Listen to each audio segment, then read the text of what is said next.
Warning: the content you're about to receive is for the sole purpose of exposing fake trainers, doctors, nutritionists, life coaches, and wellness gurus, in addition to educate them and provide you with accurate information.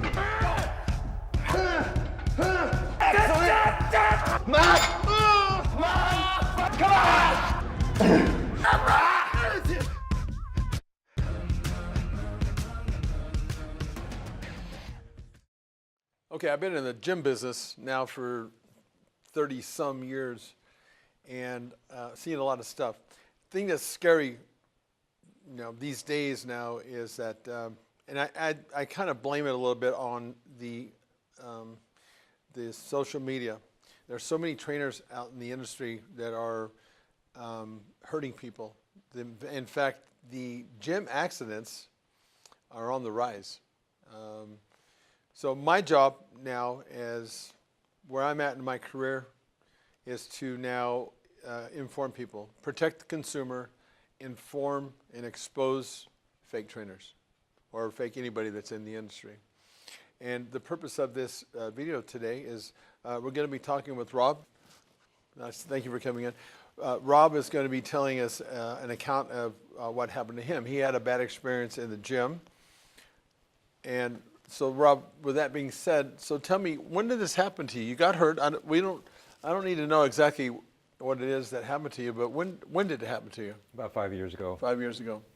So you're working out in the gym on your own? On my own. On your own. And if you don't mind, and if you do, then just don't say it, but I would like to know, because I want to expose gyms as well. Listen, there's so many atmospheres in gyms these days that are just not, they're not mindful of safety.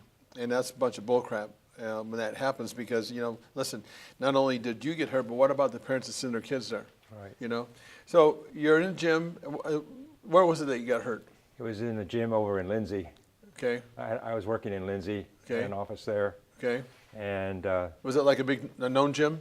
Yeah, McDermott. McDermott. Okay. So tell me exactly what happened. What happened when you got hurt that day? Well, I was doing some lateral pull downs over my back, and something snapped in my shoulder. Okay. And then from then on, I couldn't hardly move my shoulder at all. Okay, so let's keep rewinding back. So when you go to this gym, okay, what was the process of, so you go in, I'm assuming that when you signed up, you had somebody obviously doing that with you. Did they do anything and do any fact finding and ask questions like the level of experience you had, or were they going to provide you? Because you said you signed up just to work out on your own, but did they say that they were going to offer or provide you somebody to show you how to use the equipment? How did that work, really? Not really. I just showed up and started exercising when I thought, just watching other people do things, and just followed suit. Yeah. And did they have in this gym? Did they have any trainers walking around? Any people walking around like a spotter? Just making sure that people weren't making mistakes. I didn't see that. Not at all. No. So how did you at that point? So did you have any experience at all when you walked into that gym 5 years ago? Not really. No. Not at all, huh? No. Amazing. And because I know I've heard the same thing from other people that they copycat. They just see. So really, you really don't have much reference. Go ahead. What are you going to say? I didn't think it was going to be that hard. You just watch somebody else. There's a lot of guys in there lifting. Yeah. So you just kind of watch what they do and then follow suit, try it out. Yeah. You see, and this is exactly what's part of the problem in the personal training industry, and the things that's going on with social media, because people get on social media with some of these social media fake trainers. Sure. And what's your reference? You don't know if that person that you're watching, in your case, the person that you're watching work out, I mean, you assume that they're working out okay, Yeah. but to really have a strong reference and to do that, so obviously what happened is when you were doing your exercise, that lat pull down, that's what you're talking about. Right. In fact, we're sitting above one, or no, not above it, it's above us. So did it snap because you had too much weight? I think so. Did you feel it at the time? Oh yeah. Yeah. And if you look around and you see people doing things, it's not that difficult. Yeah. And I did it for 5 years without any problems. So you didn't get hurt the first day you walked in? No. So you got hurt more like, was it towards the fifth year? Is that what Yeah, you're saying? pretty close to the fifth year, yeah. Yeah. And at that point, you hadn't had you never gotten No. hurt? So what was different about that day compared to, like, I mean, I would have thought that. I think what was happening is I was working up on weights, and I kept getting higher and higher. I was getting it up like 120, 150 pounds. Yeah. And I was just doing that because as I was getting older, I didn't want to get older and be out of shape. Yeah. I understand. You know. That's the wrong thing to do. Well, you know, I think that's a good example of you have good intentions, but you don't always get the right outcome. Right. You know. And here's the thing. Look, I'm sorry that did you have to have surgery or anything? No. No. So it did heal. Did you ever go back to that gym, or did you No. after you got hurt? Did you ever go back? No. Did you quit at that point? Did that scare you off a little bit? Yes, it did. Yeah. So, and now how long after that injury? Like how many years were you off from going back to the gym? Actually, it was about 6 months, and then I had a stroke. Okay, so that's when that happened. Right. Yeah, interesting. Well, you know, here's the thing, and here's what bugs me about the open gyms like that, is because and I want to compare that. And again, I'm comparing sort of an apple to an orange, but that doesn't mean that the gyms that you walk into where you're doing your own workout, that doesn't mean that, you know, they can't provide you with a certain amount of information, okay? Because if I was them, my take on this would be I'd want to tell you, look, Rob, again, when you're signing up, what's your level of experience? What is it that you're trying to accomplish? Because you had a goal. You know, you just didn't know how to get to that goal, except for the fact that you're going to watch other people work out. But otherwise, you didn't have enough information to be making those kinds of choices, especially as you were going on, because you became less safe when you were, you know, because you're doing more and more. Right.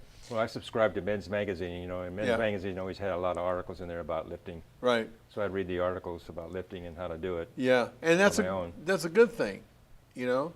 And but one of the things I've learned also, in fact, I told a story the other day.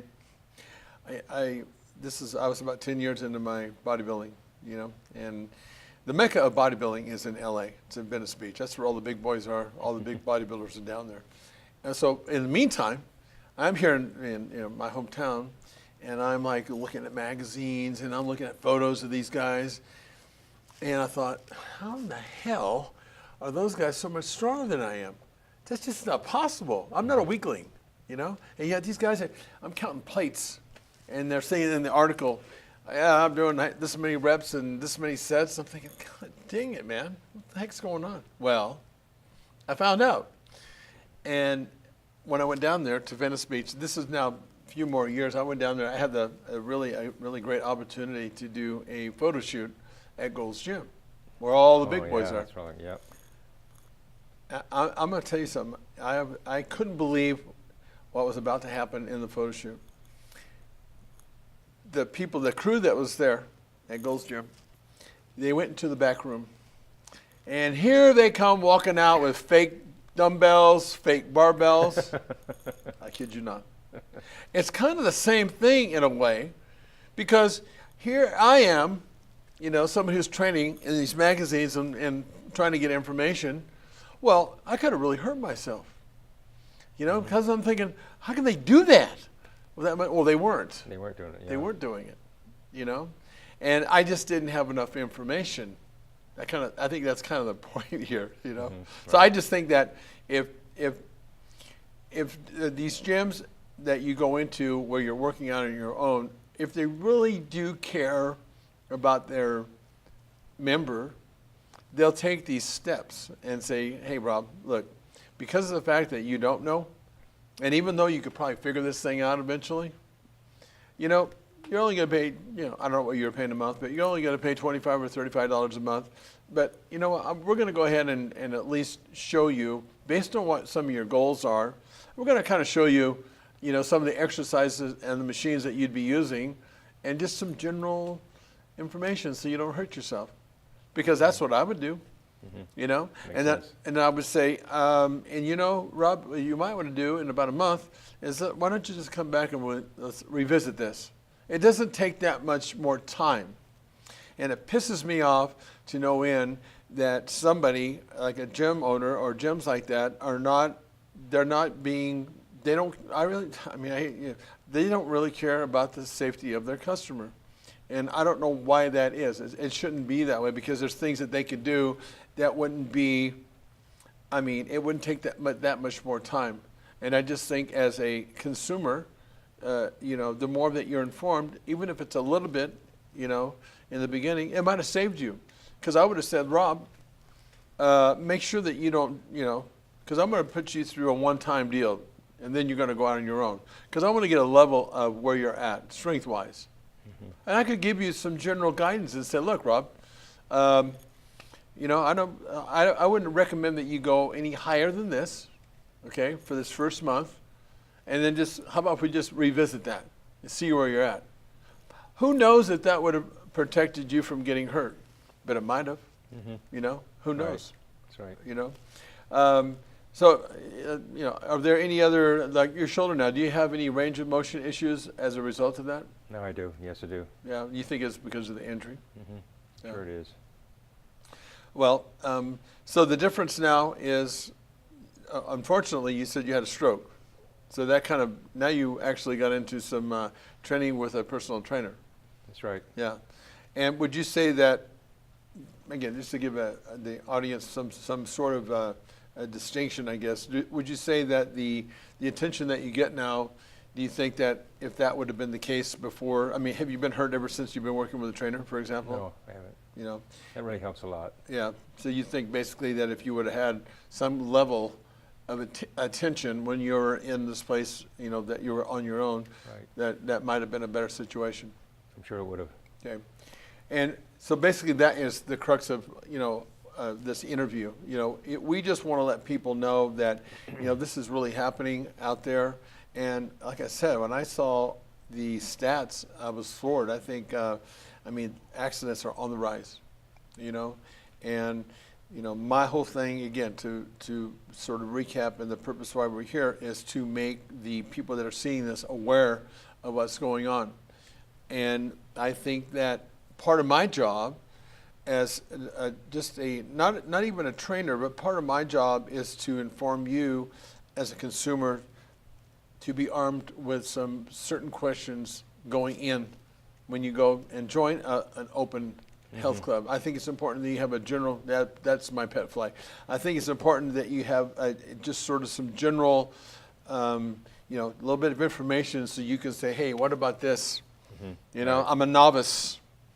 So part of my job is to help educate you as an unsuspecting consumer.